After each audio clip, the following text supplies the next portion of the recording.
You're listening to the sweet sounds of the After Movie Diner. Support us at patreon.com/After Movie Diner. Or I'll punch you in the teats. Rate and review us on iTunes, Earthling. And now, here's your host, Jon Cross. All right, ladies and gentlemen, welcome to another episode of the During Quarantine Movie Room. It's no longer in a diner, and as I start talking, the police are driving by, or a fire engine. No, it's an ambulance.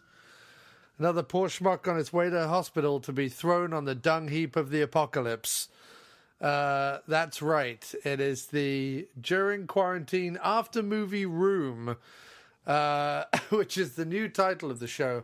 And on this episode of our top 5 series, we have the King of Freedom, the Knave of Carpentry, and Lord of the Dance himself, Mr. Joseph Mayo. How are you doing, sir? I'm doing quite well, John. How are you? I'm hanging in there, sir. I'm hanging in there. As I say, on a daily basis, they whisk people to their uncertain demise, and our streets get clearer and clearer, and the buildings get more and more boarded up, and I mean, everything basically, Jay, is going to hell. That's basically what's happening. It's going to shit. And, no, this is what we always wanted. Not the people dying in quarantine part, but like everything else breaking down is pretty great, I think. Yeah, you think true freedom might crawl from the between the cracks of the sidewalk of the past? Well, you know what? Here's what it is. During the whole Y2K scare, we're like, oh man, the world's going to end and the government's going to shut down and computers won't work anymore and blah, blah, blah. So this is as close to that as we've experienced in our lifetime. So this kind of coming true 20 years too late, still pretty good. Yeah, it's fine. It really is. I've been saying that we all thought it was going to be aliens or World War III, and instead it's a pandemic. I don't know what's worse out of those 3 choices. I suppose at least with an alien invasion, I could escape the city and go up a mountain somewhere and hope the aliens don't really notice me. Whereas in the pandemic, like, I can't really travel or move or go many places. Right. So maybe aliens are preferable. I don't know. But not if they just show up on Fifth Avenue and, I don't know, detonate the Empire State Building or something. Then I'm stuck because I'm here in New York. Then I'm buggered. True. You're screwed either way. You should definitely move out to the middle of nowhere. Yeah. I regret nothing. Meaning I don't regret moving out to the middle of nowhere and not having neighbors, and I don't care that there isn't a grocery store anywhere near me and or other people. It seems to have worked out into my favor, so I regret nothing. Yeah, it's funny because it's a double-edged sword, right? There was a part of me where when this was all kicking off, I was just like, we'll go to Jay Mayo's house. But the problem is then you're in someone else's house. Kim and I have to work. We have bacon. Like, there's a whole thing, right? There's a whole routine, and there's a whole privacy, and there's a whole thing. Like, just as a married couple and with a dog and a life and jobs and everything else. But sat here in Brooklyn day in, day out, I do kind of go, fuck, I wish we were up a mountain somewhere, or in the woods or something, because it would just be so much more preferable. I think the hardest thing is being in the city where essentially, apparently, it's now the epicenter of it. So. Well, I mean, of course that was going to happen. One of the, if not the most populated city in the United States. Of course, if someone's going to get sick, a lot of people are going to get sick. Yes.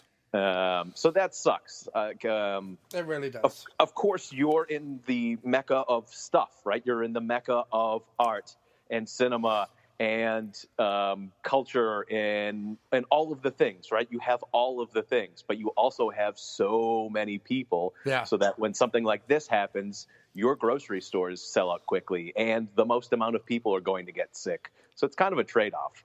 Although weirdly, in terms of grocery stores, I would argue that while, again, I mentioned, this is probably the third or fourth podcast I mentioned this on at this point, while it's certainly true to say that there's no fucking toilet paper, again, people, what are you doing with all the toilet paper, right?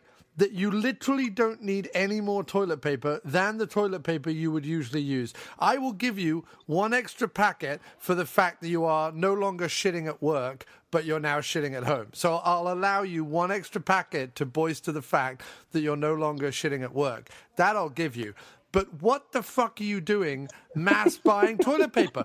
What is it? There's nothing about the illness that requires more toilet paper. You're not going to somehow be consuming more food. I mean, maybe more snacks. Let's say, even if you do one more shit a day than you're used to normally doing, you still don't need to buy out an entire supermarket's worth of toilet paper. And I would remind everyone, we're in the third week of this now in Brooklyn, and there's still no fucking toilet paper. So there we are very similar to the rest of the country, and in fact, lots of countries on the planet, because apparently the moment people panic, they immediately think of their ass. Like, I don't know what that is, because I don't have that part of my mentality. But I have 2 points to make about that. Number one, as someone who shits a lot regularly, and you can check my Twitter feed, I post pictures on the toilet all the time. I am not shitting any more than normal, and I will venture to say I am eating a little bit more than normal because I'm at home and I'm bored, and I eat when I'm bored. Comforty, so there's certainly not more shit happening, so that can't be it. And but the other thing I have to say about that is this is exactly what you want to happen. It's people showing how stupid they are and how unprepared for life they are when they decide, oh, I might not be able to get things from the grocery store. What's the first thing I need to buy? Toilet paper. Yeah. Not bottled water, not canned food, not things that are shelf stable. Toilet paper. Good. I hope you buy all the toilet paper. For those of us that shit regularly at their own houses anyway, we already had toilet paper because we know you don't buy it one roll at a time. Right. That's the other question. Who are the people who the moment the virus hit was like, we have no toilet paper? We had like we always have. I don't know about you, Jay. I assume you're the same as me. I always have toilet paper in my apartment. It may only be 2 or 3 rolls, but there's never a point where I'm like, we don't have any toilet paper. It takes like the least amount of planning to not run out of anything in your life. Anything. I've never run out of gas in my car. I've never run out of toilet paper in my house. Like, these things, all it takes is a little bit of awareness of things around you to be prepared. And I don't mean for like 6 months at a time. I just mean I've never run out of toilet paper in my home, because when I start getting low, I put it on the grocery list and I buy it the next time I go to the grocery store. And you buy 6 rolls. You don't, or maybe you buy 12 rolls, but you don't buy 250 rolls. No. And I also don't buy one roll. Like, oh, all right, I'll just take a couple of squares for now, and I'll get some more later. Right. Like, you buy the normal amount. The normal amount. So yes, while Brooklyn does unfortunately fall into the same idiot character of the rest of the country where people have been stockpiling toilet paper, I went to the grocery store today.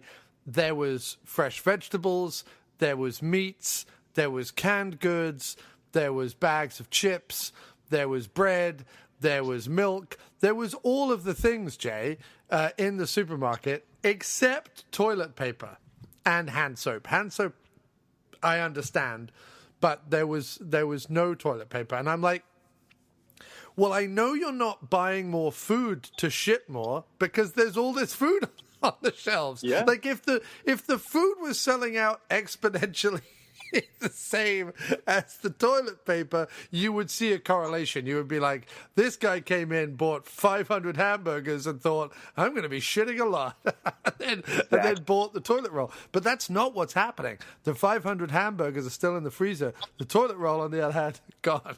Completely gone. That's people showing their stupidity face value. I don't know how to plan. Even after people are telling me you don't need to buy all this toilet paper, people are still fist fighting at stores for the one pack that comes in. But like I say, Jay, like, even if we go, okay, I will allow everyone to have a massive brain meltdown the Friday we find out that we've got to go into quarantine, right? And buy all the toilet paper. But 3 weeks in, you must be sitting in the corner of your room looking at all the toilet paper you bought going, well, I'm not going to need this because guess what? I've only used 2 rolls in the last 3 weeks. I don't need the 1,000 rolls I bought. So I ask, when this supermarket in Brooklyn only really services a small area of the neighborhood, there's another supermarket 2 blocks over and another one 2 blocks over the other way. Who in this neighborhood is buying all the toilet paper 3 weeks in? Because surely you look at the stockpile you have for the first weekend, you go, that was a really bad decision. I can't pay the rent now because I have 7,000 rolls of toilet paper. God, I'm not one to be like, good, fuck everybody. I hope everybody dies. However, if someone were to lose their home because they couldn't afford it because they bought too much toilet paper, good. You deserve that. There's certain people that deserve things, and not most people don't deserve anything bad happening to them. However, if you fist fought somebody in a store to buy toilet paper and as a result you lose your home, good. We're just putting the world to rights right now, J. Mayo, and I love it. Absolutely. I love our certainty about everything. For example, that first Friday night when I went out in the supermarket was absolutely packed and everyone was going crazy and just going mad and buying anything that they could get their hands on. I guarantee nobody needs 15 cans of Goya black beans, but they have them now. I bought a 6-pack of toilet paper, like 6 rolls in a pack toilet paper. And we had already 4 at home. In the 2.5 weeks that we've been home, do you think I've opened that 6-pack of toilet paper yet? Absolutely not. Absolutely not. Do you think we still have 1 roll left from the 3 we already had and the 6 left that I bought 2 weeks ago? Well, if you don't, that means you've been eating it. Yeah, right, exactly. Which I wouldn't be surprised if that happens. But I have to applaud the online stores for cutting down on price gouging and people trying to sell on their toilet paper because fuck those people as well. Fuck anyone trying to profit off this current scenario and other people's massive stupidity. I don't want either of those things to be the case. So. Agreed. I must say, I also went grocery shopping this week. We were recording this on a Friday. I went on Tuesday, and believe it or not, it was the least amount of people I've seen in any grocery store in a very long time. Now, keep in mind, I live in Massachusetts, and on Monday, I went on Tuesday, and as of Tuesday, 6 o'clock in the morning, almost everybody was on lockdown other than, medical people and people keeping the city running, police, fire, all that kind of stuff. Pretty much everybody else was on lockdown as of that morning, other than you can go to the gas station or the grocery store, that kind of thing. And it was completely empty. I mean, not the shelves. There was very few people out. Now, hopefully that's a good thing. Hopefully people were just scared to go out of their house, especially first day of official, hardcore quarantine. But for the most part, everything was on the shelf that would normally be on the shelf.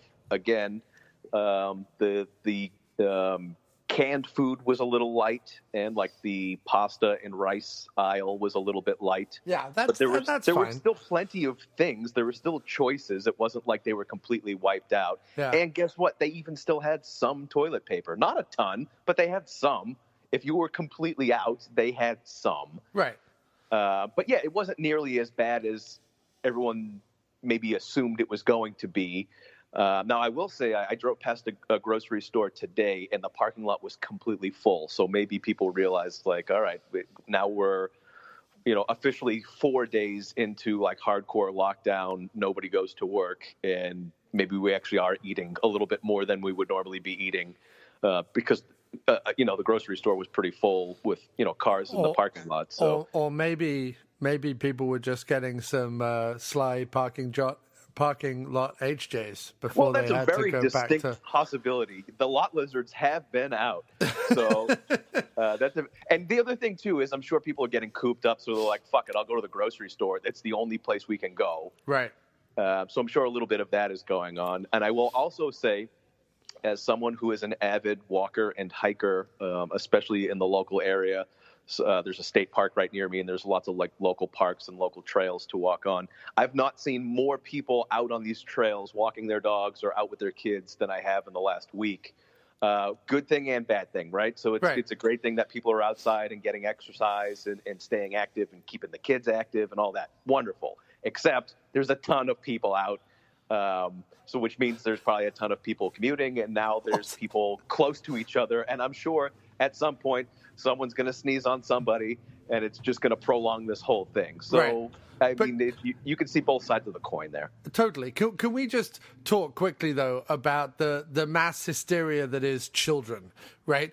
Can we just talk about the enormous, like, fucking insane privilege that most people have in this country and most Western industrialized countries, where for 8 hours a day or whatever, they can ship their fucking kids off to someone else. Because the moment, it wasn't even a week, Jay. The moment people had kids home for more than a day, I was seeing posts on social media being like, oh, my kids, am I right? My fucking kids. And I'm like, you had them. Like, you wanted them. You go about this whole thing with the whole fucking, oh, my family's great, my family's wonderful. Yeah, your family's great when you want to pick them up, do whatever you want to do with them, put them down again, and then go about your business. Like, the moment you have to actually spend any quality time or fucking, God forbid, teach your children something. I mean, oh my God, can you imagine having to teach your child something, Jay? Jesus, what a strenuous chore that is. Fuck's sake, homeschooling, oh my God. I mean, the entire society broke down in 2 fucking days having to teach their own children. And also, the last thing that I've noticed, I'll let you comment on the kids thing in a second, but like the last thing I've noticed as well is this whole like fucking run of memes going around being like, who would have thought that it would be the least paid and the lowest workers that would really save us in this time of need? And I'm like, okay, what world have you been living in? Of course it's the nurses and the grocery clerks and the fire people and everyone else who keep the country running. If you thought billionaires kept the country running, you're a fucking moron. Of course it's the people who pick up your garbage and clean the streets and the person who wipes your grandfather's ass in the fucking nursing home. Of course they're the fucking heroes. They were the heroes before the pandemic, and they'll be the heroes after the pandemic. Who needed fucking millions of people to get sick in order to suddenly fucking realize people should be getting a livable wage? All right, so the kids thing, wonderful rant, by the way. I'm very proud of you. As someone who appreciates and participates in many a rant, that was a good one. Yeah, thank you. Okay, so first one, parenting your own children. Woof.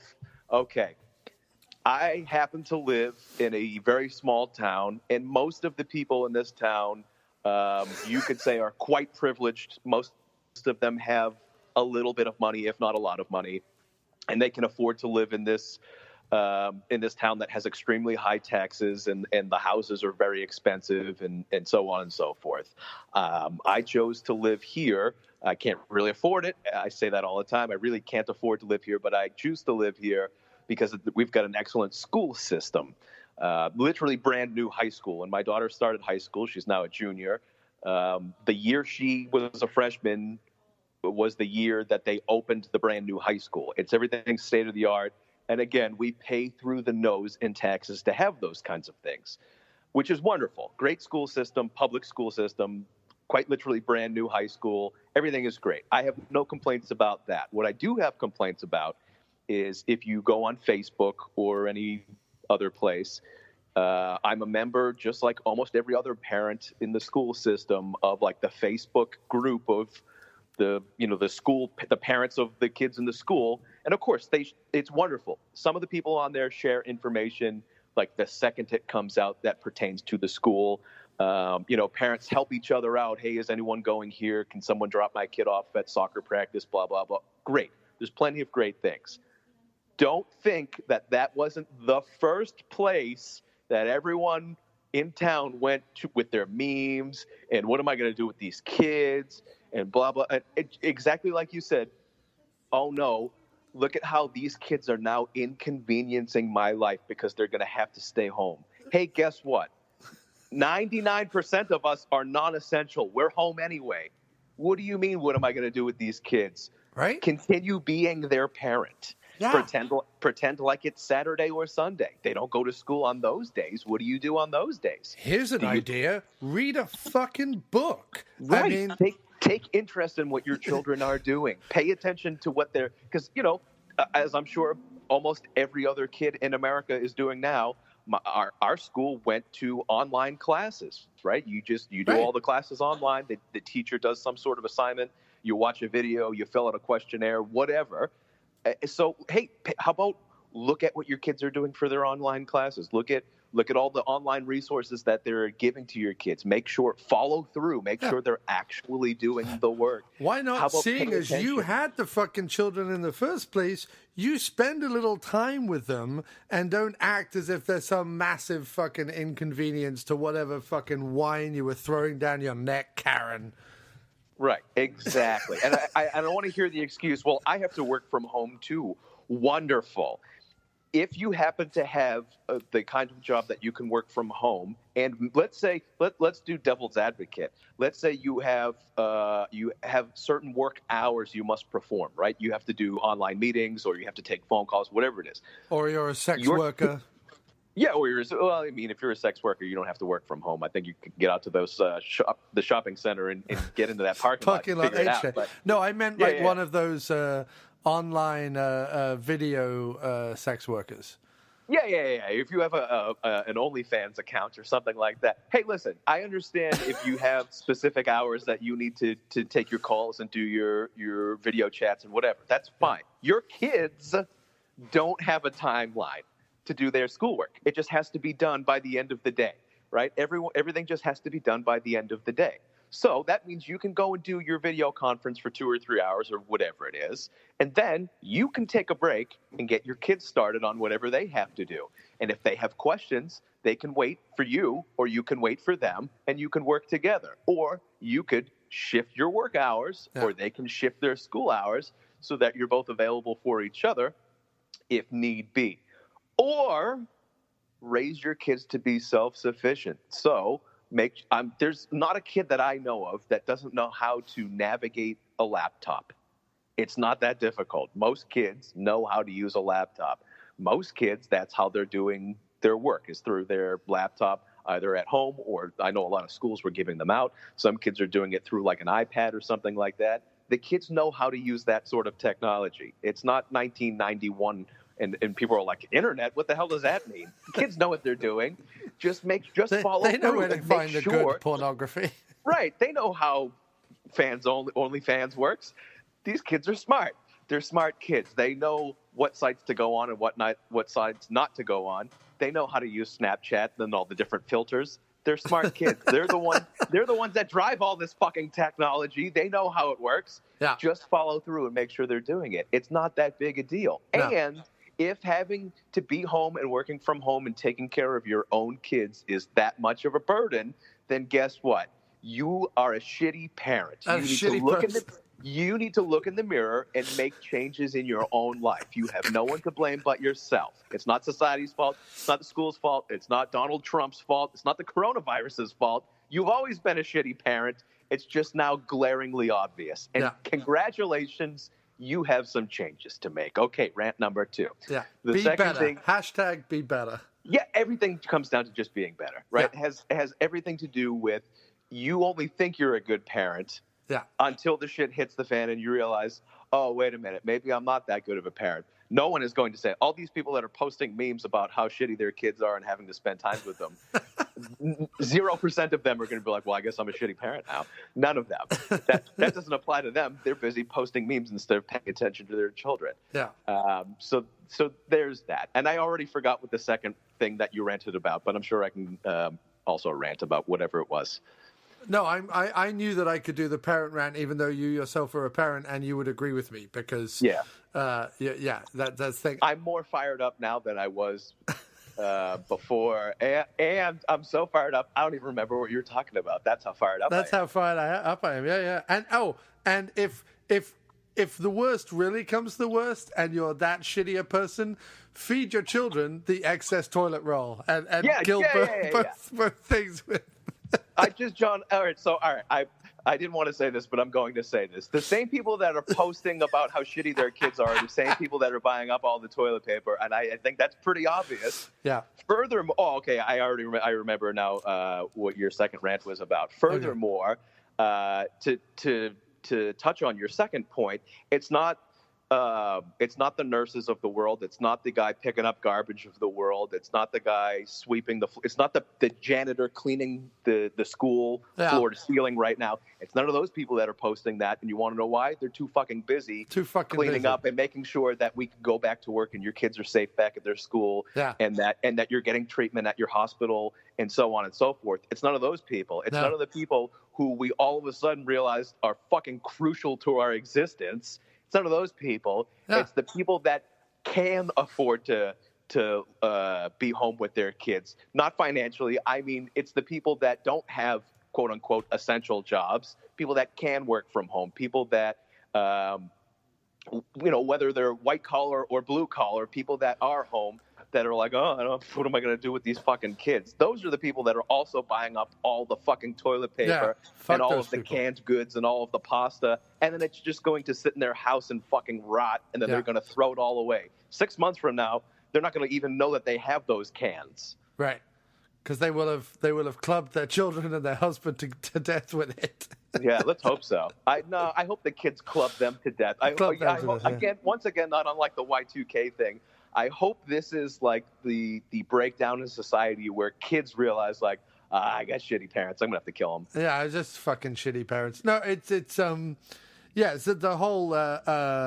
whole suddenly we realize that nurses are important thing blows my fucking mind. Because what did everyone think they were prior to this?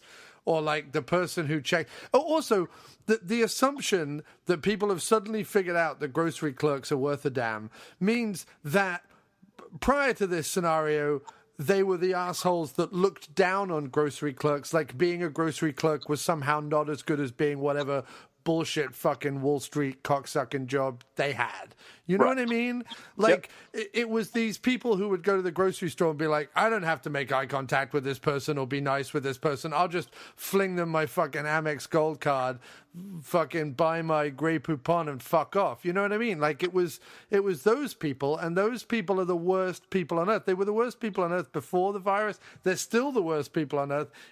We see them all for who they are now, because they're like, I didn't fucking realize that Janice, who jocks a register in the grocery store, was important, but now Janice can't be it because she got sick, and now I don't know how to get my more toilet paper that I need to buy. And it's like, yeah, because you were a shitty person to fucking Janice the whole time, you cocksucker. Wow, that was once again, John, excellent rant. You flourished with a cocksucker at the end. How rare! I like it. I'm just saying that the people, like, oh man, when we were in our office, like, or whenever I've done an office job, the people who suck up to the boss just fucking suck. I was always befriended, and I'm not, again, this doesn't make me like some great person. It doesn't make me a hero. It's not me trying to be like, look at me, blah, blah, blah. I just mean, like, in general, the good people are not the people you need to kiss their ass to get an extra fucking, grain of salt from them when they're feeling generous enough to actually pay you for the job you're doing. The real good people are the people who are like, stocking the vending machine or cleaning the bathroom or fucking whatever. They're the fucking people, right? They befriend those people. Be good to those people. Be nice to those people, and be one of those people. Like, I've swept my fair share of floors and cleaned my fair share of bathrooms in my day. Like, also, everyone does that retail job when they're like in their teens or their 20s. Who forgets so quickly? Like, the shitty people used to come in. How is it that we get, like, some people get to their 30s when they finally have the office job or they finally have the suit job or whatever, and they're just shitty to people. And I'm like, you were that dude 10 years ago. You were the guy behind the counter or the guy sweeping up the restaurant bathroom or whatever. Like, you were that dude, like, a minute ago, like, in the span of human evolution, a millisecond ago, you were that fucking asshole. So stop being a dick. Why is it we all, you know what I mean? Anyway, sorry, Jay. I've gone off with yet another. I just feel like I need to purge myself of these opinions, because from the fucking, head on down, the assholes are scurrying from the woodwork and revealing themselves in the bright light. And I just want to fucking firebomb those assholes and just watch them just fucking burn. No, well, as do I. However, I'm going to say this about that. It's a good time. And I will tell you why it's a good time. Because these people are showing themselves to be who they really are. That's important. To see who is still looking down at the grocery store clerk, and to see who is posting memes about how shitty their own kids are, and to see who is complaining about the fucking government not already giving everybody free money for no reason. All of these people that are essentially a waste of society are showing themselves to be the garbage humans that they are. And that's important, because now we all know. So those are the people that we actually need to look out for. It's not... Although if someone is giving out free money, Jay, I will take it. Listen, I'm not saying I don't want free money. That's not what I said. I said the people that are complaining that they already don't have free money are the people to watch out for. Right, no, I get you. No, so, and look, and before people think that we're... I think it's an important distinction. However, I think it's more important that we're paying attention to the people that are still outright being shitty and buying too much toilet paper for no reason and complaining about their own kids, because those are the people in 6 months from now, or whenever this gets better, those are the people that are still going to continue to be assholes. Yeah. And those are the people that we need to continue watching out for. Yeah, exactly. I completely agree, Jay. And, before people think we're being flippant, we know that there's a third group of people who are home because they can't do their job right now and have no money. We know that is like the shittiest of all scenarios. Yeah, so, I'm one of those people. Just for the record, I am certainly one of those people. Yeah. So while we're going, I'm not home because I get to work from home. I'm home because there is no work for me right now. Right. And so over to your top 5, Jay. Before we start listing the top 5 that we brought you on to discuss, let's delve a little deeper into the Jay Mayo of it all, and your first awakenings of movies, and potentially the movies that led you to find the movies that you're here to talk about, the Troma films. Just give us a bit of history, Jay. Give us a little bit of what was young Jay doing where films were concerned, and how did he stumble into the wide and wonderful world of Troma? I'm sure, like most other kids growing up, I watched whatever was on TV and whatever they put in front of kids. So I'm sure whatever terrible Disney movies were out at the time, we watched and all that kind of thing. Where it really starts to get relevant is when I was a kid. My parents hated taking care of me, not unlike these people that are posting on Facebook. And getting wanton parking lot HJs whenever they want. Yeah, so no, raised by a single mom, so I would go and live with my grandparents over summer vacation, not unlike people now. Some of the people that are fortunate enough to still be going to work, they have to figure out what to do with their kids if they're home all day, every day. Obviously, we were in that situation, as a lot of people are, over summer vacation. As a single parent, you have to figure out what the fuck am I going to do with my kids while they're on summer break from school. So I went and lived with my grandparents quite a few summers in a row. My grandparents owned a handful of VHS tapes, and 0 of them were children's movies. So I ended up watching La Bamba almost every day, almost every summer for, let's say, 5 or 6 summers. So my movie going experience was just watching Richie Valens over and over and over again. Lou Diamond Phillips. As portrayed by Lou Diamond Phillips. Which, again, not a kid's movie. So no. that was the best that they had. That was like the closest thing that could hold my attention for a little while. I will say that they had Annie, the one with, it doesn't matter who was in it. Albert Finney. Yeah, maybe. I don't even remember. But being a little boy, I had absolutely no interest in watching a movie about a little orphan girl. That did nothing for me. So they're like, I don't know. We have other movies. You just watch whatever. And I'm like, But they had a lot of musicals then. If they had La Bamba and Annie, did they have like West Side Story and no, shit they didn't like have that? any of that. It was, it's like your grandparents. So it's like whatever they were into at the time, which was probably garbage to a kid. I mean, now I might like whatever it is. Like my grandfather was into Westerns and stuff. So I'm sure there was a couple of Westerns. Watched a couple of Westerns, yeah. Yeah, but when you're a little kid, you're not really into that kind of thing. Cowboys and Indians are fun, but you don't want to sit through like a 2-hour cowboy movie that kind of drags on. So I watched La Bamba up 483,000 times in a row.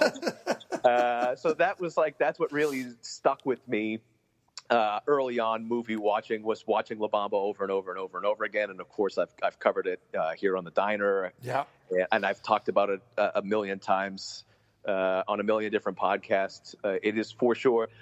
When people ask me what my favorite movie is, I always say La Bamba, but what I really mean is it's the movie I've watched the most. Yeah. Which is a very different thing. Not that I don't love La Bamba. I mean, if you've seen a movie that many times, you have to have some fondness for it. But yeah, it's the movie I've seen the most amount of times. Cut to a few years later, the local Boston, one of the local Boston major channels, ABC, NBC, one of those, late nights on either Friday or Saturday night, I don't remember which, but they would do like late night weekend monster movies. They started playing monster movies. And at some point, it transformed from like the Creature double feature over to the Troma hour or whatever they called it. It wasn't an hour, but it transformed from just general monster movies to specifically Troma movies. And again, it was probably, midnight or 1 a.m. or whatever it was when they could get away with playing, extremely gory, sometimes way too violent, way too sexual, whatever Troma movies. But that's the first time I remember seeing Troma because it was just on regular TV. Of course, it was edited for TV. There wasn't a ton of nudity, and they cut out the swears. But there was certainly plenty of violence and plenty of the over-the-topness that is Troma. I love that about American like TV edits. They're like, no swears and no nipples and no swears, nipples. But you can crush anybody's head and have 6 gallons of blood shoot out of it every 5 seconds. It doesn't matter. That's absolutely fine. That doesn't in any way at all change people's perceptions of things whatsoever. No. It's absolutely fine. What's funny is, Jay, is I also was a kid that was shipped off to his grandparents for the summers. But my grandparents, I don't even think they had a VHS player. I don't even think they had any movies. My enduring memory of it, of going to my grandparents, was my grandfather Stanley sat in his armchair smoking his 500th Marlboro Red while the tennis was on, Wimbledon was on, with the women's doubles, and him just like watching the women play tennis, smoking Marlboro Reds, until my grandma came in and was like, turn that off. I've made some chicken soup. We would all eat chicken soup, and then we would play Scrabble the rest of the day, and then all have to go to bed at like 6 p.m. Nice. You know what? I will say I would have preferred that to what eventually did happen, which was once I was old enough. So my grandparents, you want to talk about blue-collar important people in today's world, my grandparents owned their own commercial cleaning company. Oh. So they would go into offices and banks and places like that in the middle of the night and clean the whole place top to bottom. And they would run a crew here and there. My grandfather worked all day as a property maintenance man for like a big company.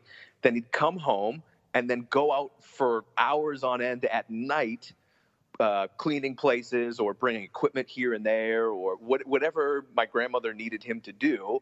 Come home, sleep a couple hours, and get back up. He did that at least 5 days a week.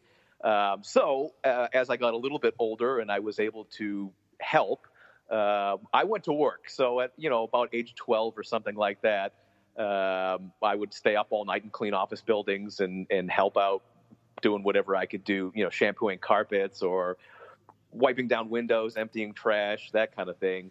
So yeah, the movie watching all day long, that was fine, but I would much rather be at your grandparents' house eating chicken soup and going to bed at 6 as opposed to staying up till 6 a.m. cleaning office buildings in Boston. Right. You were essentially roped illegally into child labor. Absolutely.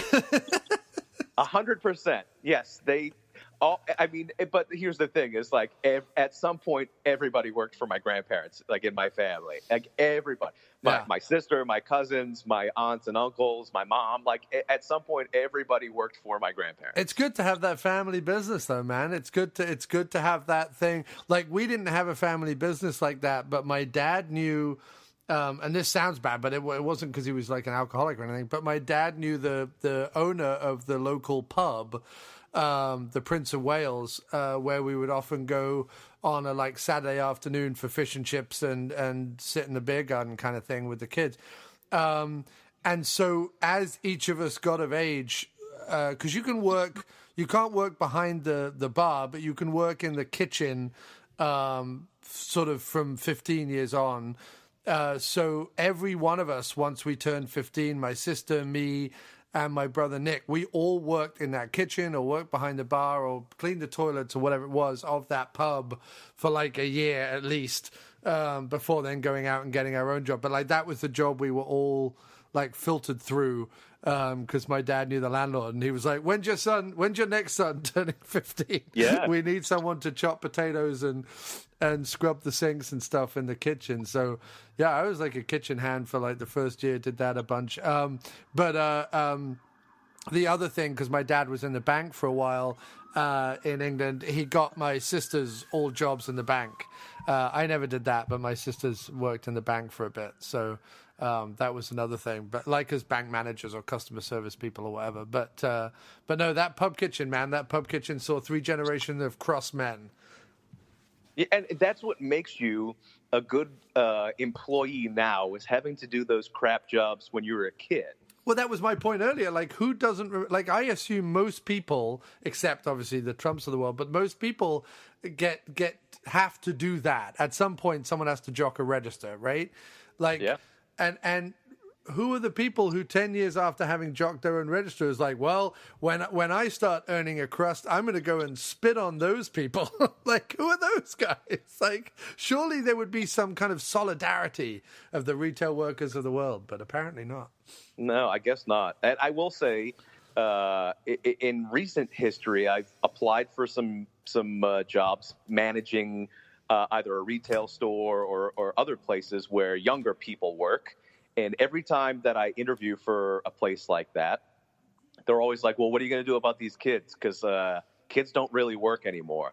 We hire them. They just don't do anything. They just look at their phone the whole time. Yeah. And everyone just expects, well, I guess everyone just accepts that from younger people nowadays. So I don't know how long that's really been going on. I'm not one for looking at my phone all day, every day while I'm at work. I can certainly compartmentalize the phone social aspect and getting a job done. So maybe that's just commonplace now, where we've been accepting that for a long time of no one's really working all that hard in those jobs anyway. So once you move past it, like, who cares? It like that time in your life didn't exist. Yeah. Yeah, no, I mean, now we're really slipping into grumpy old man territory, and that's what Good. I love. I love that. I love that. So anyway, my first viewings of Troma were on the local Boston, one of the affiliates, major channels there. And I remember watching. I will tell you what really stuck out for me. It was the first time I saw ferocious female freedom fighters, and the reason it stuck out to me, like, I wasn't huge into watching movies late night, that kind of thing. But for some reason, I stopped on it and I watched it for a few minutes. And there's a character in that movie, and he's literally called the guy that talks like Elvis. So it's an Asian kung fu type movie that is basically like women's wrestling fighting or whatever, and they kind of get sold into this fighting league and what have you. And then there's a bunch of guys that are either trying to get the women to fight each other or save the women. There's two different groups, but there's one guy that just talks like Elvis, so it's all overdubbed in English, and it's all completely ridiculous dialogue to the point of like the guy that talks like Elvis is like, "Hey, I'm the guy that talks like Elvis. What's going on, monkey face?" And I was like, "What the fuck is this?" So that really stood out to me, and I was like, "A guy like this that's clearly not what the guy is saying. This is clearly overdubbed." But it was so silly. I was like, "I have to keep watching this." And then I realized, like, oh, there's a bunch of these movies. That's what this this movie segment thing is about. Like, that's what this channel is about, or whatever. So I then was like, all right, I think I'll stay up next Friday night and try to watch another one of these. And through that, I saw movies like Sergeant Kabuki Man, NYPD, and The Toxic Avenger, and so on and so on and so on. I realized, like, wow, a lot of these are really funny. Some of them are really gory. Some of them are really violent. Some of them are action movies. Some of them are horror. Some of them are like superhero type of things or whatever. But they all have this underlying thing of like, it's the most ridiculous of whatever it is. So it's either the most ridiculous nudity, the most ridiculous dialogue, the most ridiculous violence, to the point of like, it's not, the horror movies aren't scary, and the action movies, they're not suspenseful. They're not, it's like like a spoof of all of your classic genres, if you will. And when I was, however old I was, maybe 13 or 14 years old, I was like, I get this. I get what they're doing. They're extremely low budget. Most of the people can't act. Some of them, clearly that wasn't, it was overdubbed. They weren't speaking English. But I get it. Like, this is, if I, as a 14-year-old boy, were to think of a ridiculous movie, this is what I would have thought of. Except it just happens to already be on my TV. So like it seemed like it was tailor-made for a guy like me. So that's how I really got into Troma. Nice. And Troma is sort of, Troma movies are now sort of their own genre. They're sort of odd, because you're right. Like, the most consistent thing throughout Troma is that they're sort of parodies. That's kind of like their key genre. They're sort of Mel Brooks style. They're kind of like Mel Brooks if filtered through like a kind of crass, vomiting alcoholic uncle. Right. So yeah, it's like a satire of all of your favorite things. If the satire part was just super gross. Yeah. Like like we all like a good superhero movie. We all have seen a Marvel movie or whatever. But what if someone was naked every 10 minutes and they run over a kid's head with a car and blood squirts out everywhere? And then, like, the superhero guy literally just goes around murdering all the bad guys. Not beating them up. I'm talking straight up murdering people everywhere. Well, the Toxic and there's Avenger like a bunch of fart jokes. Yeah, like, the Toxic Avenger is a prime example, because essentially the whole, I was bitten by a radioactive spider. I fell into a vat of radioactive goo.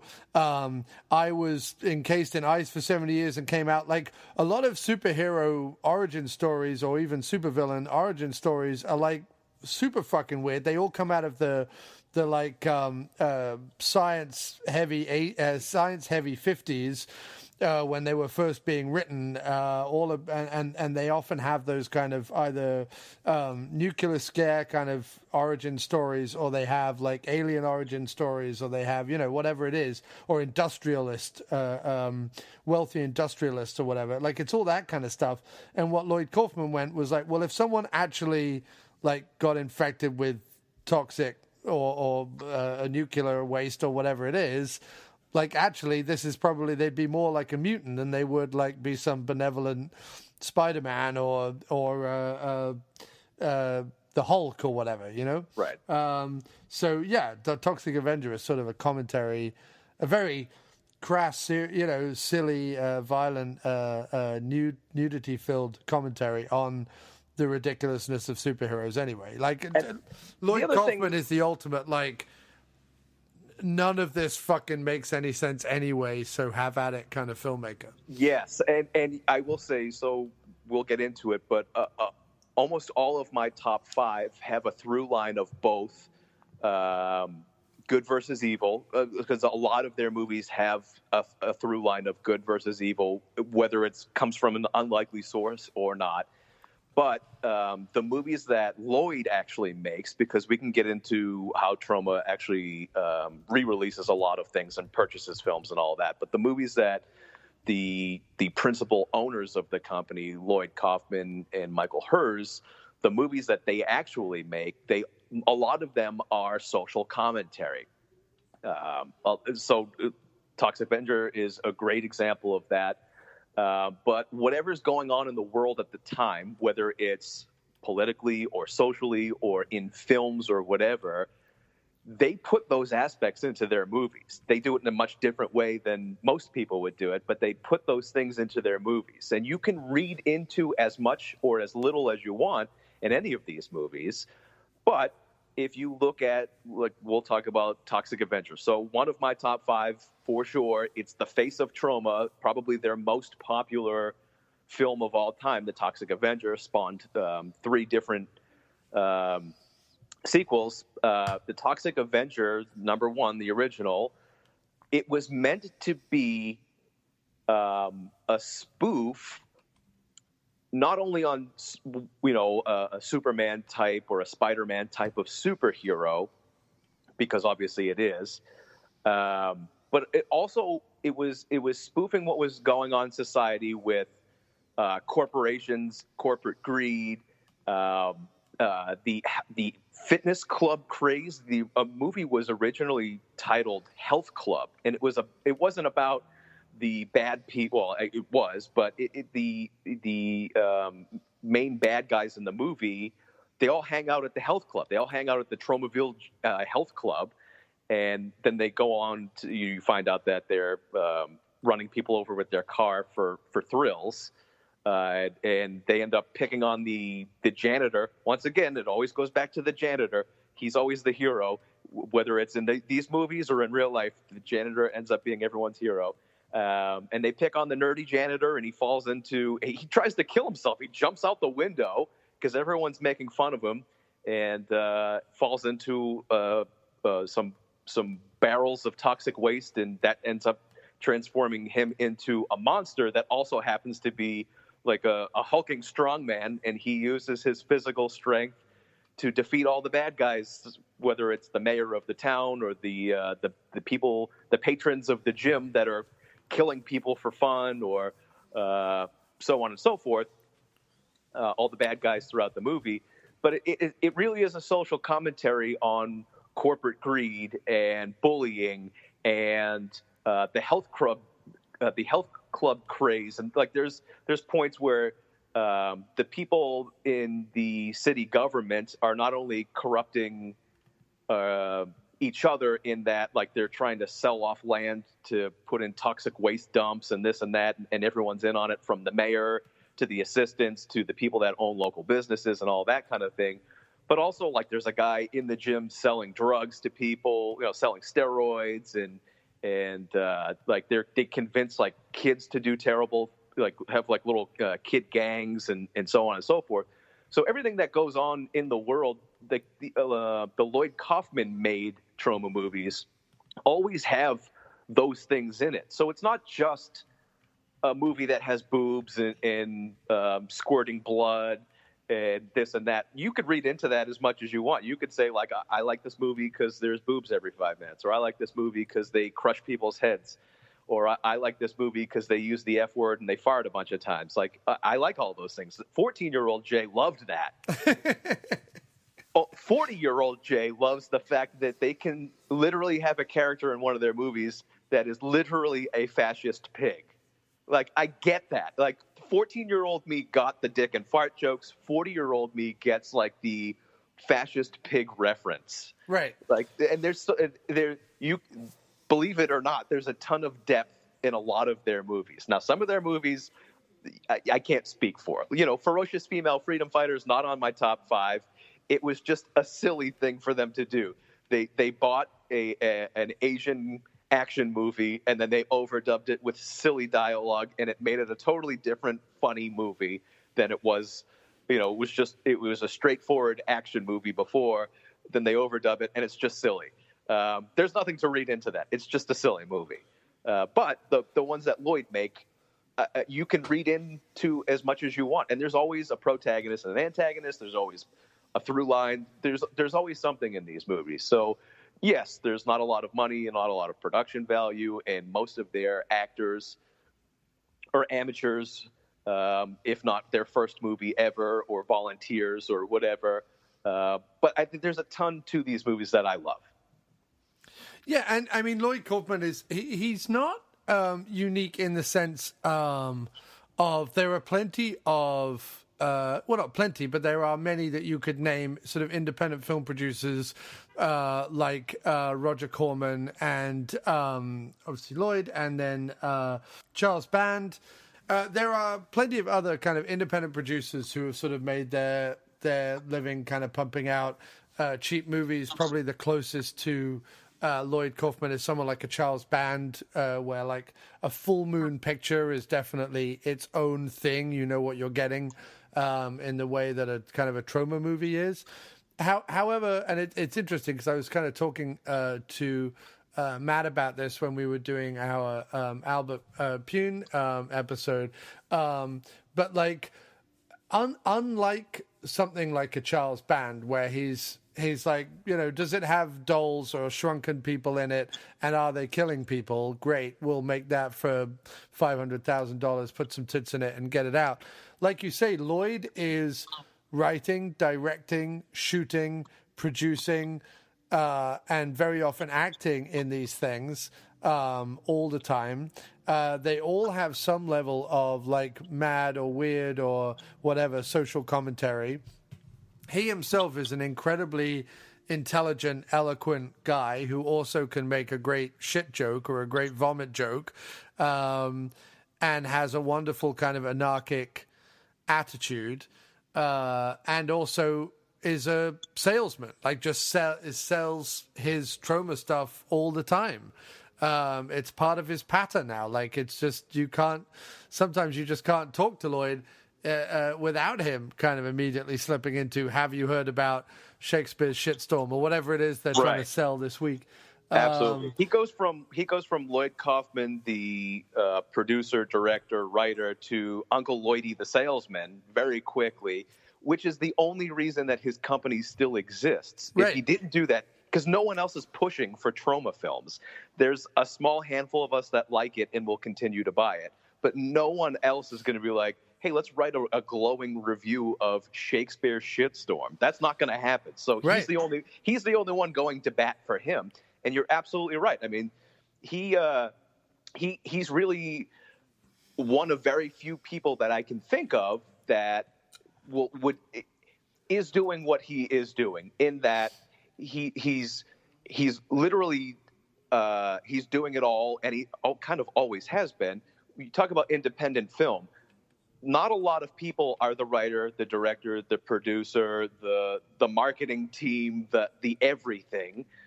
As to where Lloyd, on a lot of his movies, he wears all of the hats, not some of the hats, all of the hats. And that's difficult to do. But on top of that, writing a movie that has 15 dick and fart jokes, but also has like heart, that's extremely difficult to do. So there's plenty of people that can produce independent movies, and there's plenty of people that can wear 2 or 3 hats. But how many people can do that for 45 years? Right, and he's pivoted like really successfully with every new kind of wave that's come along. And you've got to remember that, like, at a certain point, something like a Toxic Avenger, while no, it wasn't Spider-Man or Superman, it did have its own cartoon TV show. It did have a ton of merchandising. Like, at one point, like, that was, there's a reason why Toxie is their unofficial mascot now, or even official mascot now. And yes, there were other stuff like Class of Nukem High and Sergeant Kabuki Man NYPD that were big kind of video rentals throughout the 80s.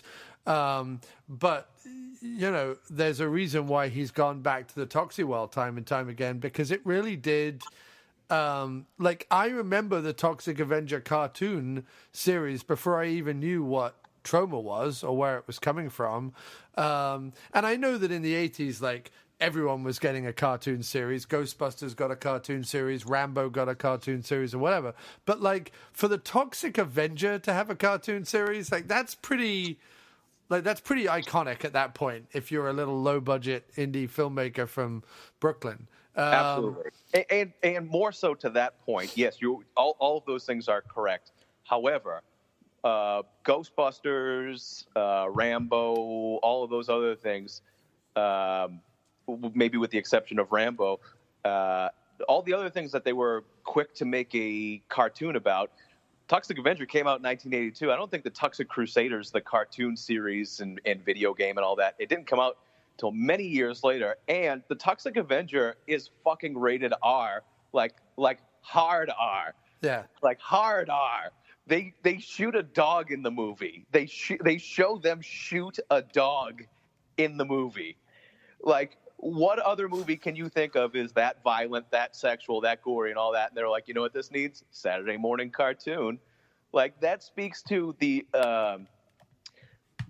maybe the social relevance and the home video rental of the time of how popular it was, and the tenacity of Lloyd to keep pushing and pushing and pushing and be like, hey, listen, people really love this. We should do something else with this. Let's keep pushing forward. They ended up making Toxic Avengers Part 2 and 3, which came out simultaneously because it was supposed to just be Part 2, but it was so long they made 2 movies out of it.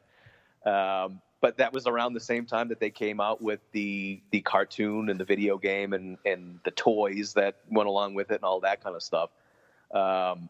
No other independent film company that I know of was able to do anything like that, specifically with a rated R movie. That's unheard of. Yeah, and he also, as a producer and a distributor, gave us such classics as 2004's Who Flung Pooh, a film about an artist named Pooh that paints chicken pot pies with the excrement of homeless people. With the help of an adult filmmaker in his drug rehab course, he hopes to earn a fortune by impregnating his wife and making a pregnant porn film. That was written and directed by Giuseppe Andrews and stars the famous Sir Bigfoot George. And thank him for it. What a wonderful movie. I've not seen that one. There are so many Troma movies. I have not seen them all. You know what? You know what's a really good one? And I'll fucking go to my grave saying this. There's a movie called Butt Crack, and Mojo Nixon is in that movie, and it's fucking good. I don't care when anybody says it's funny, it's silly. There's a character named Butt Crack. Okay. And he might be a little bit slow, and he comes back as a zombie and doesn't know he's a zombie, and he haunts his roommate. It is funny. It's silly. It's everything you hope a Troma movie would be. It's not a Troma made movie. It's a Troma team release. But they'll buy and distribute anyone that's doing anything independent and different and weird, and that should see the light of day. They do a great job of that, of getting movies that wouldn't otherwise have as wide a reach, because let's be honest, most of the movies that they purchase already had a release, whether it was self-release or whether it was limited run or whether it was 45 years ago and no one liked it then or whatever it was, and Lloyd gives that movie a second life, and so many more people can now watch that movie, whether it's through their streaming service or they can buy the physical DVD or Blu-ray through their website, or they have a YouTube page that has a bunch of movies on it or whatever. So, they do a wonderful job. He also produced and distributed Don Dola's Night Beast, as well as the documentary about Don Dola, Blood, Boobs, and Beast, which I will also always be very grateful for. The Troma and Full Moon, whenever I tell people this, they always kind of think it's amazing because I guess Blockbuster Video was different in the UK, or certain Blockbuster Videos were different in the UK than they were in the US. We had a Blockbuster Video in our university town that, sure, on the walls would have the 500 copies of Die Hard or whatever the new movie was, like 500 copies of Harry Potter or whatever was coming out at the time. But had rows and rows in the middle of it was a huge store. It was a huge store. Had rows and rows in the middle of straight to video stuff or Backcat stuff or whatever. And that was, for me, even though I was already kind of into B movies and certainly I'd been into film since I was very young. But once I finally got to High Wycombe, of all places, in England, which was a right shithole, but did have this amazing Blockbuster Video, it was films like Troma films and like Full Moon Features, like the Trancer series I remember finding, the Toxic Avenger series I remember finding, but also stuff that they had put out that really was just, like, I saw the good shit of Troma, but I also stuff like Nymphoid Barbarian in Dinosaur Hell, which is one of those movies that is so fucking disappointing because she isn't nymphonic in any way at all. There are dinosaurs. I will give it that. There are dinosaurs. But it's not particularly hellish. She's not typically barbaric in any way, and she's certainly not nymphonic. And I remember we all rented it one night, and we were like, oh my God, this is going to be so good. This is going to be so good. It's going to be so much sex and dinosaurs in this movie. It's going to be called. It's called A Nymphoid Barbarian in Dinosaur Hell. Like, how hard is it to make a movie? Like, weirdly enough, the hardest part of that movie is the dinosaurs, and that they had. Like, I would have assumed that the thing that they wouldn't have had would have been the dinosaurs. You know what I mean? Because that's the most expensive thing to do. But no, they had stop motion dinosaurs, the Ray Harryhausen style stop motion dinosaurs. But what they didn't have was nudity or her fighting anyone. And like going out into the woods and filming someone fighting or fucking is like the easiest thing to do. Going out to the woods and having a stop motion dinosaur that you interact with, much harder. That they pulled off. Everything else, not so much. Yeah, so this goes right back to Lloyd Kaufman being Uncle Lloydie and being the salesman. Man, do they know how to re-fucking brand movies. They're well known for changing titles of movies, repackaging, putting their own artwork. Troma is known for changing artwork on movies that they made. Like, there's like 6 or 7 different covers for the same movie. Like, Toxic Avenger has like 5 different box covers. Depending on which one you buy. Like, they are really good at getting people to want to buy or stream or whatever a movie. So titling a movie Nymphoid Barbarian and Dinosaur Hell, you're like, what the fuck is that? I gotta see that. And then you watch it and you're disappointed because there was no budget for that, and that wasn't the original title of that movie. Right. It was like, Lady Tucks the Dinosaur or whatever. The Dinosaur Lady or whatever the fuck the movie was originally called. It was originally called Dinosaur Lady. Dinosaur Lady. I don't know that's no one's going to rent Dinosaur Lady. You're like, that sucks. That's stupid. Why am I going to buy that? If you were to see the original box cover and title of that, you'd be like, well, this is stupid. I'm going to watch that. But if you see Nymphoid Barbarian and Dinosaur Hell, you're like, I got to fucking watch that right now. You know what? I don't even want to rent this. I'll just buy it. I just want to buy this. I know it's going to be good. I'll just buy it right away. Yeah. So to get back into my top 5. Yes, let's round up your top 5. So Toxic Avenger is on it, and then absolutely. What else? So for my number 5 is a prime example of that.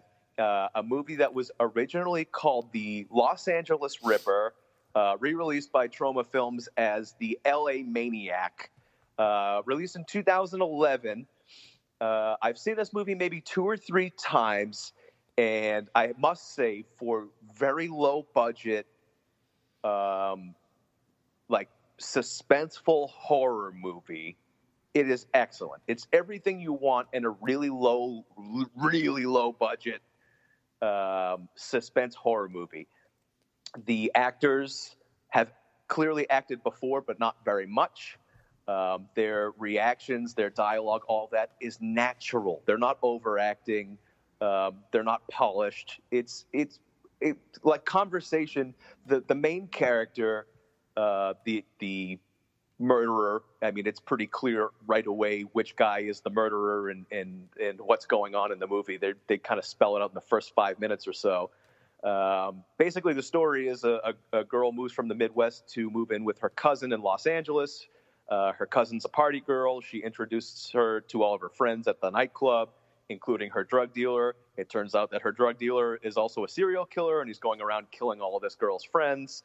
And at some point, someone's either going to stop him or everybody that she knows is going to die. I won't spoil the end, but I think it's pretty obvious what happens. But everybody in the movie, they react and they speak to each other the way that normal human beings speak to each other. There's not a lot of set locations. There's not a ton of special effects because there aren't really none, other than some video editing type of thing.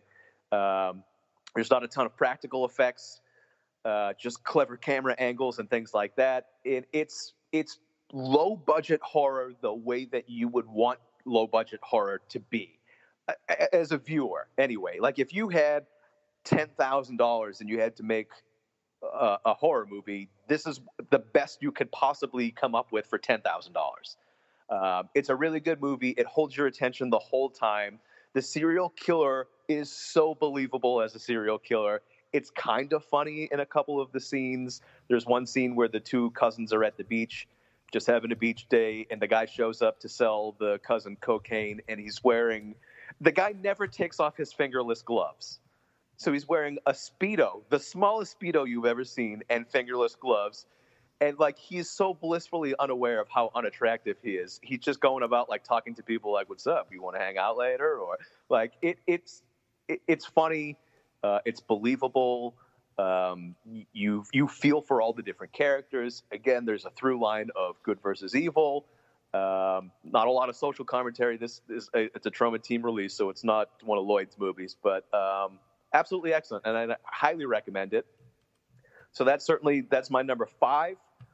Number 4 is a movie called Decampitated. Now, I'm not sure if I've covered this for the diner before or not. I've never heard of it. The LA Ripper and Decapitated were the two I'd never heard of. Yeah, so this is on Tubi TV, available to watch on Tubi TV right now. Oh, sweet. The Decapitated? Yes. Oh, excellent. I highly, highly, highly recommend it. Okay, we've all seen a movie where people go camping and there's a bad guy in the woods picking them off one by one. This is no different than that, other than this is the silliest version of that. Like everything, like there's silly sound effects. Every time the murderer comes out, they play like swing music. So instead of like, instead of like the ominous tones on like, oh, here comes the murderer, it's like, like it's so the opposite of the stereotypical campy horror. Teens go into the woods and slowly get picked off by the murderer.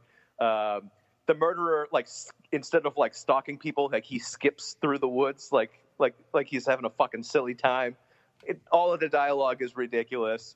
It's like the silliest dick and fart joke version of, quote unquote teens or college kids going to the woods for a weekend camp trip and there's a murderer. I will say about this movie, everything about this movie is problematic in 2020. There's racial jokes, there's misogyny, there's any sort of inappropriate joke that can be made about someone's sexuality, someone's race, someone's religion. All of those things are in there. Not saying that that's okay to today's standards, but when this movie came out in like the late 90s, or I think it was like 97 or 98 when it came out, apparently those things were still okay, especially in independent cinema. But it really is just a silly, funny, good time version of that. On top of that, what this thing has going for it is if you like late 90s hardcore, like punk hardcore, there's an excellent soundtrack. And every time there shouldn't be like the band Hatebreed playing, that's exactly when they're playing. if you're into that style music, if you're into that style horror movie, if you're into just dick and fart jokes, like if you like Kevin Smith movies, you'll like this. It really is like the funniest, best version that I've seen through Troma, because Troma puts out a ton of horror movies, and they put out a ton of like campy horror movies. This is like the funniest version of that. Like the little bit of gore that there is in this movie is so over the top, it's not scary, and it's like the opposite of what Nightmare on Elm Street or a Friday the 13th or a Halloween or any of the classic horror movies where kids are getting killed. It's like the complete silly opposite of that. So I really like that. And again, like you said, it's on Tubi. You might be able to watch it on Troma's YouTube page as well. I think Troma has about maybe 35 free full-length movies on their YouTube page you can check out. So that's on there. As we already described before, Toxic Avenger comes in at a strong number 3, and it breaks my heart to call it number 3, but specifically because it's like the face and the most popular movie that Troma has. But it's certainly a classic. I love everything there is about Toxic Avenger. The Toxic Avenger is the home screen of my cell phone. Toxic Avenger represents everything that Troma has become. So like all of the staples that you would find in any future, because it was made in 1982, any of the staples that we now know, we would say like, well, clearly that's a Troma movie, all started with Toxic Avenger. Everything from the Troma head crunch up into like very specific dick and fart jokes, reoccurring cast members, things like that. All started with Toxic Avenger. It's absolutely classic. If you're going to watch any of the movies in my top 5, I would recommend starting there. It is Troma. The Toxic Avenger is Troma. So it's number 3. Number 2 on my list, Surf Nazis Must Die. Now, I hate having to say this out loud. It's not the best movie. It's not even like the number 2 movie on my list in that I think it's wonderful. It just has a sentimental attachment to me, which is why I ranked it so high. I remember watching it with my cousin on TV and thinking, like, what the fuck is going on in this movie?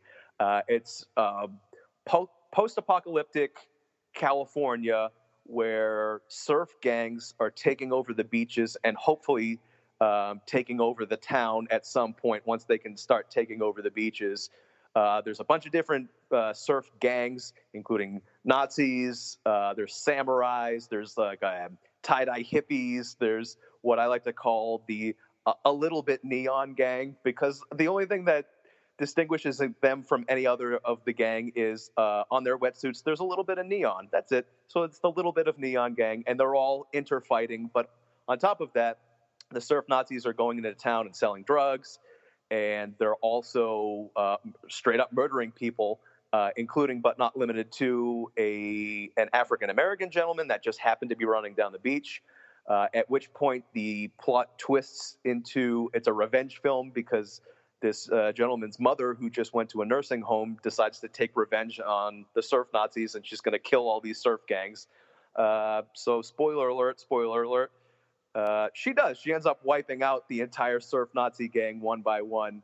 Little old African-American senior citizen lady ends up killing an entire youthful Nazi youth gang of surfers.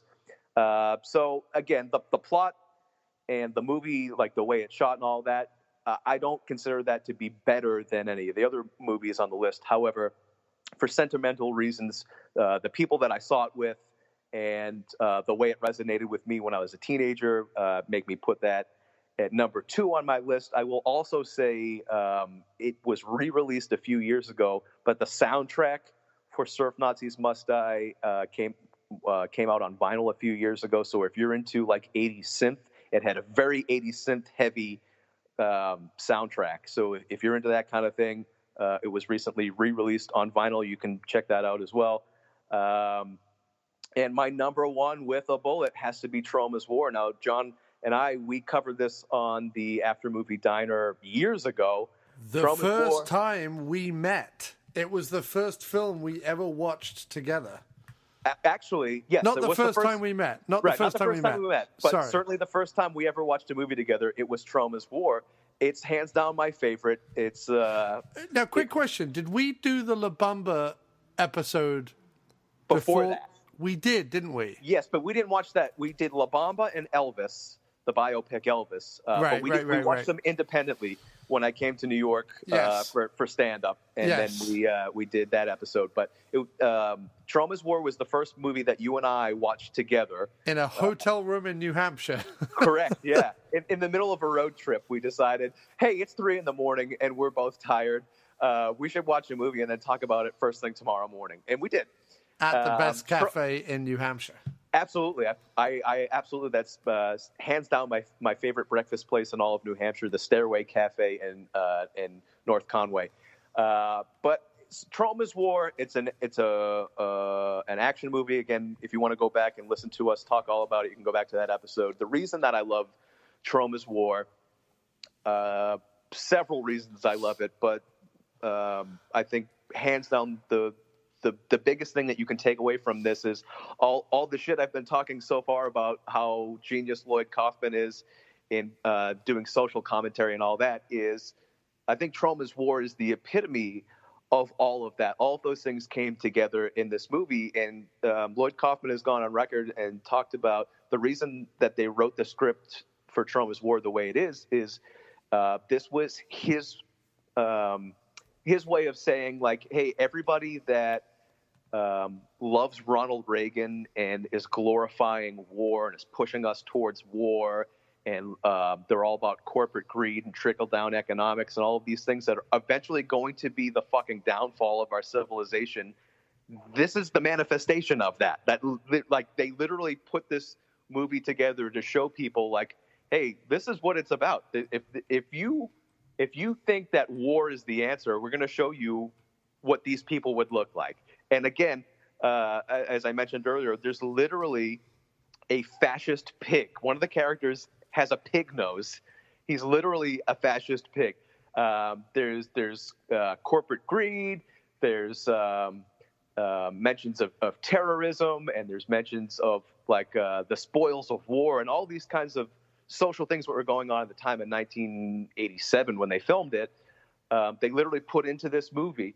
So if you really want to see how Troma can talk about social issues and really read into a movie, this is like hands down the biggest one you can look into.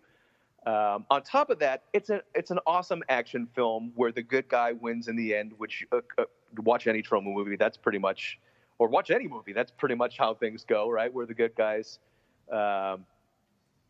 defeat the bad guys in the end. What I didn't realize about this movie, which I looked into it a little bit this week as I rewatched it once again. I, of course, own it on DVD and VHS. Rewatched it this week, but I did a real deep dive into it, and I found out that one of the main characters not only helped out with production on the movie, but also is the armorer of the movie and owns like the firearms prop house that this and almost all of the other big action movies that Troma has done, as well as hundreds of other big Hollywood movies, was one of the main characters. So all the guns that they used and all of that belong to the prop house that one of the main characters owns. And they did, in one of the special features on I think it's the 10th anniversary DVD that I own, one of the special features is they talk to that guy in depth and they do a little tour of the prop house that he owns and all that kind of stuff, which is really kind of fascinating. So if you're into that kind of thing, like I'm big into firearms in movies, and one of the things that really always gets to me in action movies is how unrealistic firearms are used in action movies, and like, you know, the unlimited bullets and the suspension of reality and all that kind of stuff. If you want to see an accurate portrayal of how firearms are used, don't watch Tromas War. That's not it.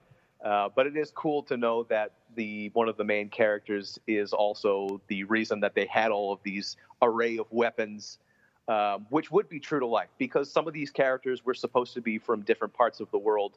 and they were supposed to have been importing these different style guns and have these different weapons. If it were just so, the movie is that they land on an island off of Cuba. It's a plane crash off an island in Cuba, and the survivors of the plane crash realize that they stumbled upon a rebel compound of terrorists that are going to go and start terrorizing everyone in the United States of America. But they're importing terrorists from around the world. So, of course, there's going to be European-style guns and Japanese and Russian and this and that. And, there's going to be all different types of things coming from all these different types of people and all these different rebel groups and all of that, as opposed to just having, let's say, American arms or Russian arms because they can import those to Cuba or whatever. So like the technical specs of that movie, although the magic bullet factor is certainly in play, the style of weapons and where they came from and all of that would be accurate to that movie. So I find that fascinating. Also, I just find, war style movies fascinating. I mean, Saving Private Ryan is one of my favorite movies, and I watch that almost every time it's on TV, amongst dozens of other war movies. That just happens to be one that came to the top of my head. So if you like war movies, if you like a little bit over the top, because, there's certainly a lot of trauma in this movie. They blow up a boat and a truck at the same time. It was the first movie in cinema history to use a squib pack on a woman's breasts. Like, they shoot a woman in the breasts. It's unofficial. That's the important fact that we needed to know right now. That's for Troma, they're like, yeah, we're the first ones to shoot a lady in the tits, which is true. It's unofficial, but it's one of the top 3 because there was no official count in any of the movies, but it's one of the top 3 movies to use the most amount of squib packs in any movie in the history of movies. Again, it's unofficial, but there's like 2 other movies outside of Tromas War that are relatively close. But perhaps at the time of filming, they used the most amount of squib packs in any movie ever. They also hold a record of the most amount of squib packs on one person in one scene. Once again, the guy that owns the prop house and was one of the main characters, they shot him, I think, 17 times. He had 17 squibs on himself. And one by one, they shot off all, they tortured him by shooting him, and they set off 17 squib packs on him. So that the most amount of squibs on any one person, and the first movie to ever shoot a woman in the breasts. So those are just a handful of reasons that I love Tromas War. Again, if you want to hear the in-depth conversation John and I had about it, go back into the archives and look up that particular. I was at episode 190 or something, I think. But yeah, so that's my Troma top 5 of all time list, subject to change at any point in the future. So a little bit of interesting tidbit just to throw some knowledge back at you.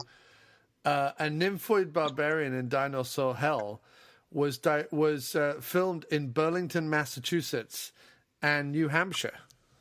Fantastic. Burlington, not that far from me, maybe about 45 minutes. Which is strange. Burlington is not the first place I think of woods, but I guess that might be the New Hampshire part. Yeah, I just remember just her walking around a lot of, not even woods, like just fields. And not even like high cornfields or whatever, like just grass. Yeah. Yeah. It looked like a lot like sort of, If you went to like a stately home's garden and went down by the shitty end of the pond, that's what it looked like. Right, yeah. I mean, Burlington is just a regular suburb. There's a big mall there. But yeah, it's just a regular suburb. I suppose they could have filmed that anywhere. Well, I would strongly urge you check out A Nymphoid Barbarian in Dinosaur Hell. If nothing else, because of the filming locations. But I have to say, J-Mayo, this has been a wonderful top 5. How about the information you brought to the table? Just tremendous. And I think that Lloydie would definitely appreciate our rants at the beginning of the episode and the praise that we gave him at the end of the episode. I sure as shit hope so. There's not a whole lot of us out there, and by us I mean people that are really trying to champion for Troma. I know a lot of people give Troma a lot of shit because of like the language and the dialogue. They're not afraid to make jokes about people's race and religion and sexuality and all that kind of thing. The one thing I would like to point out about that, if you're sensitive to those kinds of things, obviously just know going in, there probably is going to be those kinds of things. However, Lloyd put out, I don't know, less than 6 months ago, he put out a public statement about the use of transgender people in his movies. And he put out a thing about women in his movies and the way that women are depicted and all of that. I'm not going to try to recite what someone else wrote, and I'm not going to defend him defending himself. However, for 45 years, this man has been putting out movies and using women as leads and putting transgender people in almost all of his movies, including a war movie and all of these other movies. Almost all of the movies that I put on my list had a transgender actor in it. So for someone to give them shit for saying like, well, you're making fun of these people and all of that. Yes, sometimes there is a joke about people's sexuality and things like that. However, he's putting these people in his movie. He's not making light of the person. He's featuring these people in his movie. Is sometimes they're a joke to their expense, sometimes, not always, but there's also a joke to everybody's expense in the movie, not just the transgender person or the woman or like the powerful woman lead or whatever.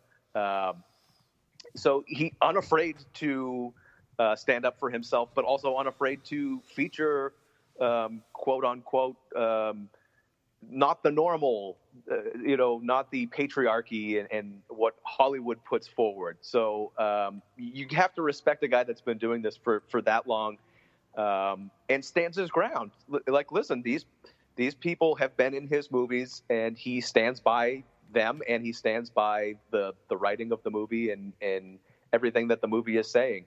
If that's something that offends you, okay, maybe these movies aren't for you, and that's okay too. But also, let's not give the man shit for featuring transgender people in his movies for fucking 40 years. We should be celebrating that. Yeah, I think Lloyd. I mean, first of all, if anyone's actually seriously ever heard him speak, he is, a very broad-minded liberal intellectual. This is not a guy who is Yes. This is not a guy who is attacking any of the things, whether it's LGBTQ community, whether it's the transgender community, whether it's the female community, whatever it is. He's not attacking them, like actually attacking them in any regard at all, and is often very political on his social feeds about the things that, like I say, liberal intellectuals tend to be political about. Secondly, he subscribes to the philosophy that, anyone who is overly, bothered about freedom of speech, or overly bothered about certain jokes, or overly bothered about content in certain films, we suggest you look at the world around you and say, shut the fuck up, because the world is a messy, stupid, ignorant, violent, bigoted place at the best of times and at the worst of times. And if you need to escape that, or laugh at that, or attack that, or whatever, there is freedom of speech in this country to do that. So why not take advantage of it and all be in on the joke kind of thing? Right. And so, it's better for us to all laugh at ourselves as opposed to pointing the finger and saying you're a bad person. Right. What you end up seeing, though, is you just end up people wanting to label themselves. And what's funny about that is not that people shouldn't be able to label themselves. Label yourselves whatever the fuck you want, worship whatever you want, eat whatever you want, dress however you want. Couldn't care less. Like the funny thing is it's not out of any kind of like great love or empathy for humanity. I just couldn't give a fuck. Just do whatever you want to do. Like, just get on with it. Just like be free and get on with it. Like, no one should be. I give a fuck that people are shitting on those people. I give a fuck that people are stopping them having rights. Like that, I give a fuck about. Right. I don't give a fuck how people live. Go off and live. Enjoy yourself. Just be better and don't hurt other people while you're doing it. But the desire to label oneself as something has never been anything that I've cared about. When someone's tried to label me as a nerd or as a hipster or as a geek or as a loser or as a whatever or even when people try and label me as like a white cis male or whatever, like I go, it's great. You label me as whatever the fuck you want to label me. I'm none of those things, like in my heart and my head. I'm like none of that's not how I identify. And often I just kind of want to say, can I identify as I would like, please? Rather than someone else looking at me and deciding who I am. But everyone just wants to kind of be put in a group or in a clique or in a section, and that's fine. Again, love everybody, do whatever you want to do, be in a clique, be in a section. Just not for me, man. Just not where I'm coming from. You know what I mean? Yeah, that's true. We know deep down in your heart you self-identify as a Pastafarian, and that's cool, baby. That's cool. I self-identify as a Pastafarian vegan. Which means which means I have to make eggless pasta somehow, but we'll figure that out. And then worship it somehow, but the whole time it was just some sort of mystic dream. Awesome. Yeah. Yes. Everyone, just be better. Watch Troma films. Go back in the archives. There's for those who don't know, maybe this is their first time hearing me on this show. I do J Mayo's Tasty America Troma reviews on the aftermoviediner.com. Check that out. I've also done a handful of just regular Diner episodes where I've talked about Troma movies and other movies as well. Please check those out. There will be more reviews in the future. If anyone wants to talk Troma at all, if you want to talk about Troma, you can find me on social media. I'm sure John will have some sort of links, or you can find me on Facebook, Instagram, Twitter. I'm everywhere. I think you can also find all those links on aftermoviediner.com. You can find all that stuff. If anyone wants to talk about Troma, if anyone wants to have film discussion, or if they want to tell me about which movies they do like and do not like and for what reasons, I'd be more than happy on this lockdown state that we're in right now to talk all about Troma. I love it. If anyone wants to have a Troma viewing party, well equipped to do that as well, I'd be more than happy. We can set something up through social media to do that as well. So I'd be more than happy to do that. Support independent art. We talk about it all the time. We have our personal favorites, of course. Everyone has their own personal favorite. I love Troma. It's been independent art for over 45 years. There's literally hundreds of movies to choose from.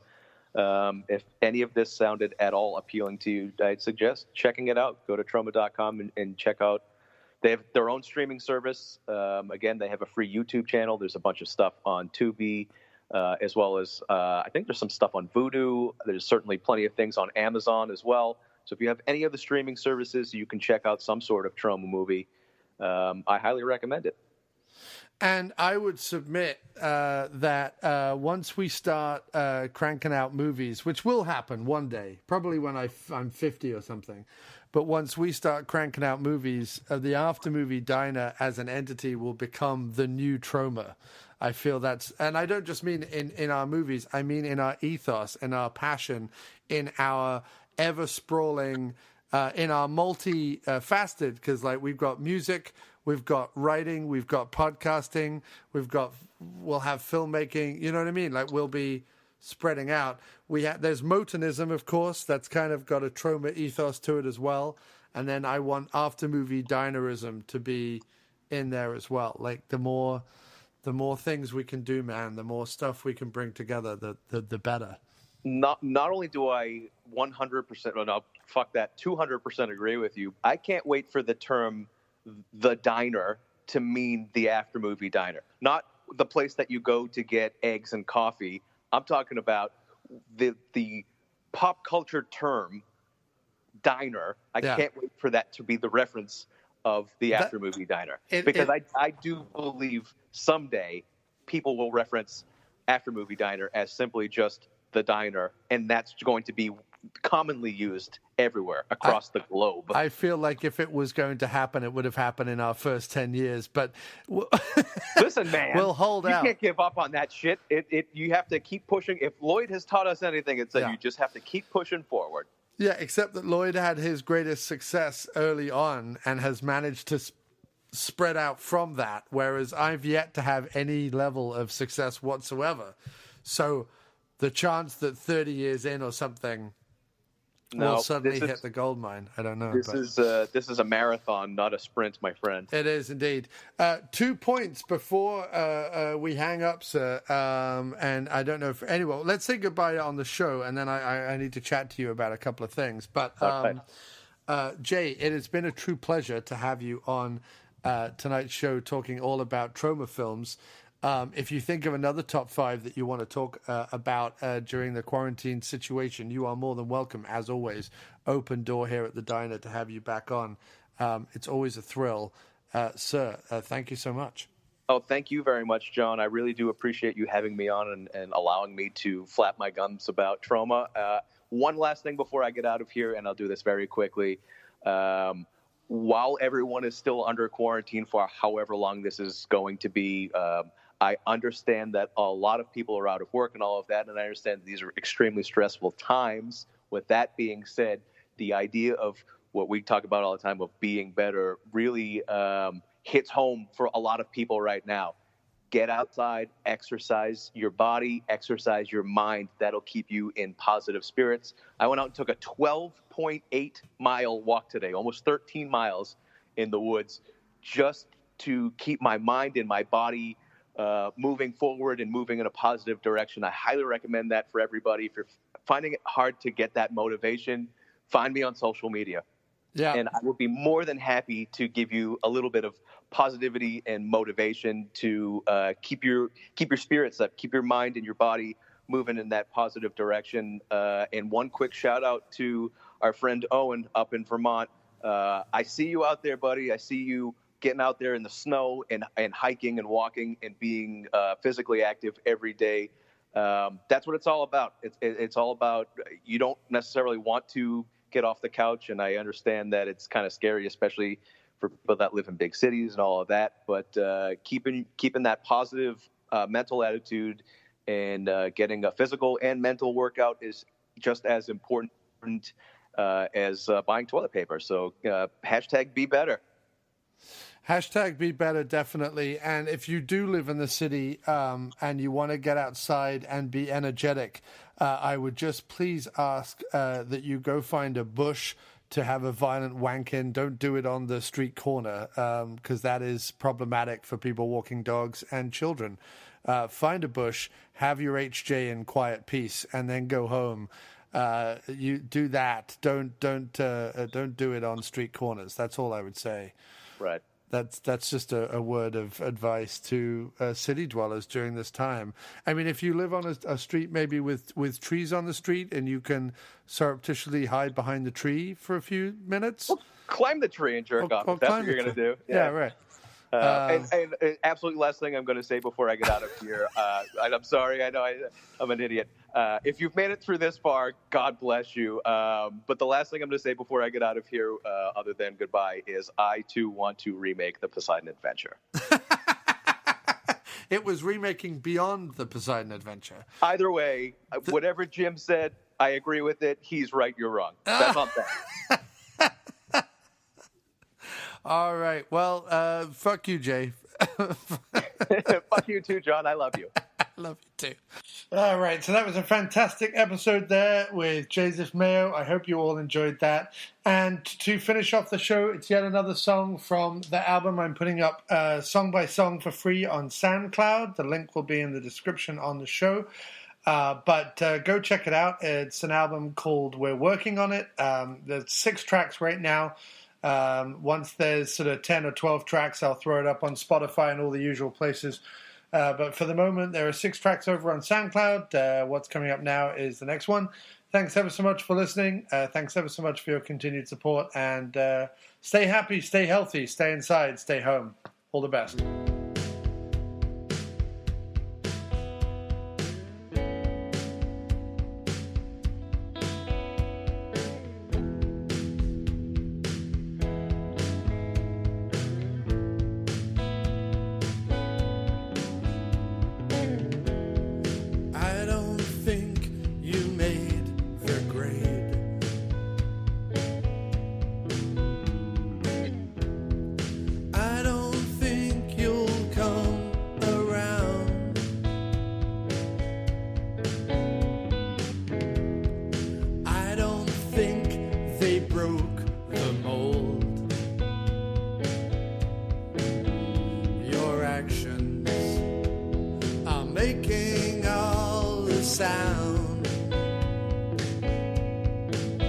Stay down.